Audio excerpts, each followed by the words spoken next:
শুভ সকাল বন্ধুরা, কেমন আছেন সবাই? পাপিয়াস কিউলিনারি আর্ট অ্যান্ড ব্লগের নতুন আরেকটি পর্বে আপনাদের সবাইকে স্বাগতম। এখন বাজে প্রায় 6টার মতো, আর প্রচণ্ড বৃষ্টি হচ্ছে।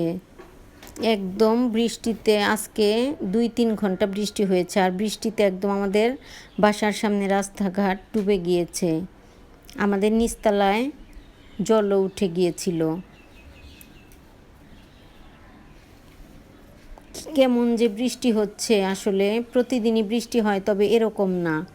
আর 4-5 দিন হয়ে গেল তো এখন আর বৃষ্টি হচ্ছে না, তবে আজকে প্রচুর বৃষ্টি হয়েছে।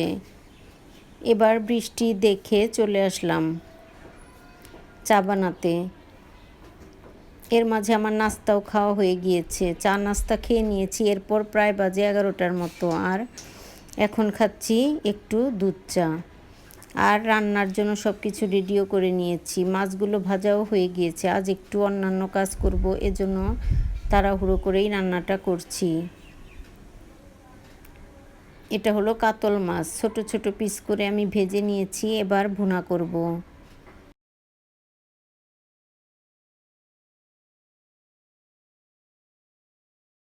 এবার মাছটা ভেজে মশলা কষিয়ে আমি মাছের মধ্যে দিয়েও দিয়েছি।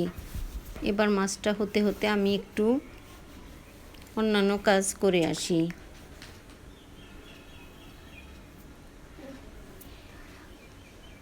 আসলে এই মাছটা ছোট ছোট করে কেটে রেখেছিলাম একটু হাতে মেখে ভুনা করতে, তবে অনেক দিন হয়ে গিয়েছে, এজন্য ভেজেই রান্নাটা করলাম।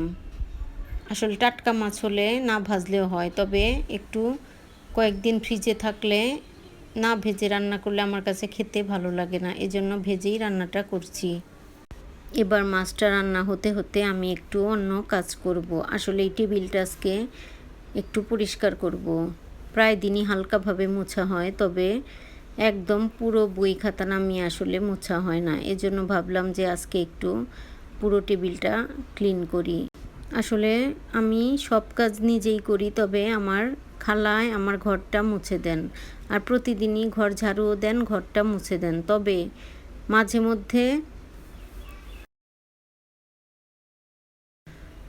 মাঝে মধ্যে ঘরের জিনিস সরালে দেখা যায় যে এ কোনায় ও কোনায় অনেক ধুলো ময়লা নোংরা জমে থাকে, আর এজন্যই আজকে টেবিলটা টান দিলাম। আর টান দেওয়ার পরে দেখলাম যে এতগুলো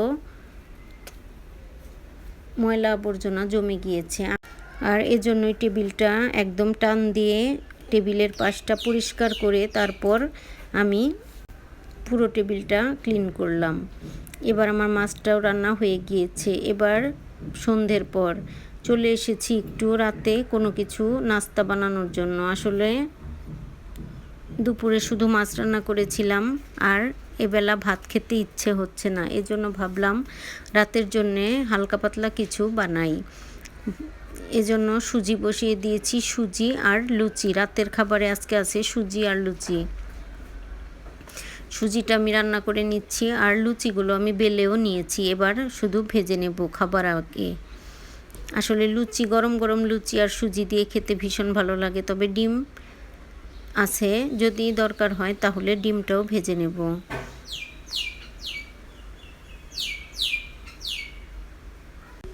আমি যখন ভয়েসটা দিচ্ছিলাম তখন আমার বারান্দায় অনেকগুলো পাখি এসে কিচিরমিচির শুরু করে দিয়েছে।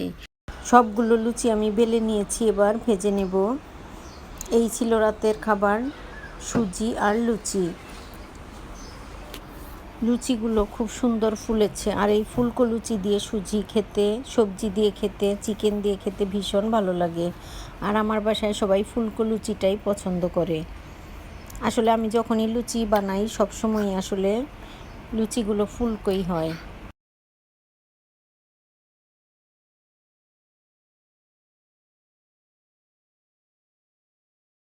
আসলে প্রতিদিন তো একই ভাত, মাছ, ডাল এগুলো খাওয়া হয়, মাঝে মাঝে রুটি, মাঝে মাঝে লুচি। আসলে খাবারের মধ্যে একটু ভিন্নতা আসলে ভালো লাগে।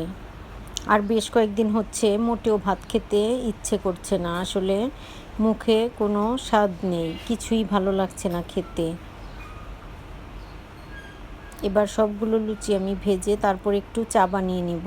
আসলে সন্ধ্যের পর চলে এসেছি রান্নাঘরে, চাটাও খাওয়া হয়নি। আর আপনাদের দাদাও চলে এসেছে, এজন্য তাড়াতাড়ি আজকে খাবো রাতের খাবারটা, এজন্য লুচিগুলো ভেজে নিচ্ছি। তবে তার আগে 1 কাপ চা খেতে হবে। তো বন্ধুরা, যে পর্যন্তই দেখা হবে নতুন কোনো ভিডিওতে, সে পর্যন্ত সবাই সুস্থ থাকবেন, ভালো থাকবেন। ভিডিওটি দেখার জন্য সবাইকে অসংখ্য ধন্যবাদ।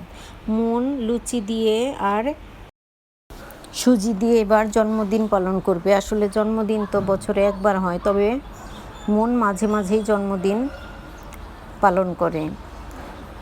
যখনই বাসায় কেক আনা হয় তখনই মন কেক কেটে জন্মদিন পালন করে। আবার আজকে সুজি দিয়ে কেক বানিয়ে জন্মদিন পালন করে।